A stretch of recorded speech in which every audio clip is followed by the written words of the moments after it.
तुमच्या कंपनीचं नाव आहे आशीर्वाद, ठीक आहे. कंपनी किंवा तुम्ही जे काही सर्व्हिस प्रोव्हाइड करतात त्याचं नाव आहे आशीर्वाद. सो आशीर्वाद हे नाव का ठेवलं, त्याचा अर्थ काय हा समजवाल? ॲक्च्युली ना, जेव्हा म्हणजे तिथे एक काही 10 पॉईंट्स आहेत त्या क्लबमध्ये, ते तुम्हाला फुलफिल करून द्यायचे असतात. मी असंच देते तेव्हा काही कंपनीचं नाव वगैरे ठेवलं नव्हतं. मग कंपनीचं नाव, तुमची टॅगलाईन, तुमची USP हे सगळं त्यांनी मला तिथे भरून द्यायला सांगितलं. सो मी म्हटलं आता काय करू. नो डाऊट की मी फक्त न्यूमरोलॉजी नाही केलं आहे, मी भरपूर काही केलं आहे. म्हणजे 30-35 कोर्स केले, मे बी त्याच्यावरती असतील पण कमी नसतील. आणि ते करत असताना मला असं वाटलं की मी लोकांना काय देणार, अंकांवरती काय देणार. आशीर्वाद हे जस्ट एक म्हणतात ना, बसल्या बसल्याचं अरे आता कंपनीचं काय नाव देऊ, हा फॉर्म कसा भरू, हे थॉट आल्यानंतर वाटलं चल आशीर्वाद नाव ठेवूया. सडनली असं विज्युअलमध्ये आलं की हे ठेवूया नाव. मग त्याच्यावरती आशीर्वादवरती थोडेसे थॉट्स क्रिएट झाले. म्हटलं आशीर्वाद ठेवण्यापाठचं उद्देश काय माझं. मग लक्षात आलं की दिया तले अंधेरा म्हणजे आपण म्हणतो, पण ते कसं, तर तुम्ही जेव्हा जन्म घेऊन येता, जन्म झाल्यानंतर तुम्हाला नाव नसतं. सो अँड सो बेडच्या लेडीचा सो अँड सो मुलगा किंवा सो अँड सो मुलगी, तो नंबर असतो. कळलं, तो नंबर असतो, तिथे नाव नाही आहे. जन्म घेऊन येता तुम्ही, तुमची बर्थ डेट घेऊन येता, तुमचा टाईम घेऊन येता, दॅट्स इट. आणि सुरुवातीला तुमचं नाव नसतं म्हणून त्या बाईचा हा मुलगा असं नाही म्हणत, बेड नंबर 4चा मुलगा असं असतं एक. त्याच्याने नंतर मग थोड्या प्रोसिजर मग ते ओके होतं.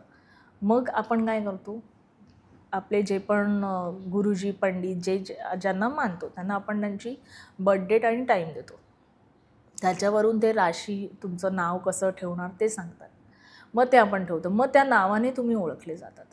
देन आय स्टार्ट क्रोनॉलॉजी की नाव काय करतं, मग त्या नावाचे काय काय इफेक्ट्स आहेत, की मग ह्या बर्थ डेटला हे नावाचं पहिलं अक्षर कम्पॅटेबल आहे की नाही. कम्पॅटेबल म्हणजे ते तुमच्या जोडीदाराला म्हणजे जोड आहे की नाही, मित्र आहेत की नाही ते आपण बघतो. मग तुम्हाला मला कळतं की हे तुमचं नाव त्या नंबरशी कनेक्ट नाही आहे, म्हणून तुम्ही ज्या पोस्टला त्या ज्या स्टेपला जाणार असो तिथून खाली काय येतात.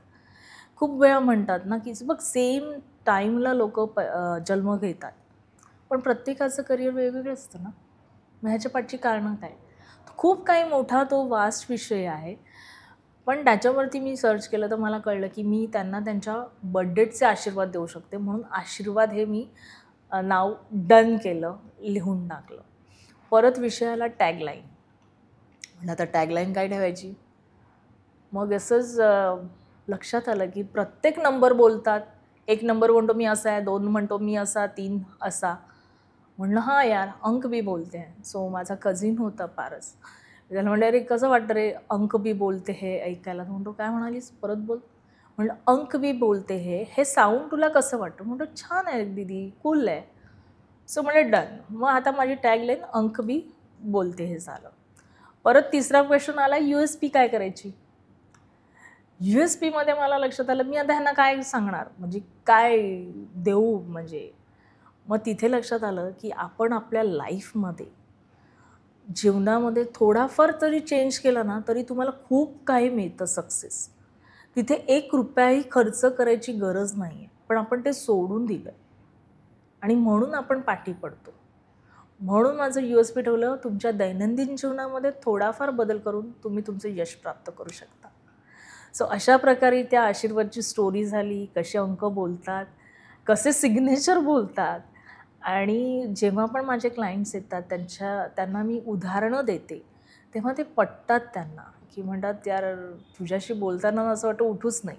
छोट्या छोट्या गोष्टी आहे. तुम्ही हा व्हिडिओ इथपर्यंत बघितलात म्हणजे हा नक्की व्हिडिओ तुम्हाला आवडला आहे. ह्याचा पूर्ण व्हिडिओ, पूर्ण पॉडकास्ट आपल्या मेन यूट्यूब चॅनलवर आहे, ज्याचं नाव आहे वन टेक विथ अनिकेत. हे चॅनल तुम्ही नक्की फॉलो करा. आणि इंस्टाग्रामवर आम्ही बऱ्याच रील्स ह्या व्हिडिओच्या अपलोड केलेल्या आहेत, त्या पण तुम्ही सगळ्या बघा. आणि वन टेक विथ अनिकेत हे इंस्टाग्राम चॅनल पण फॉलो करा.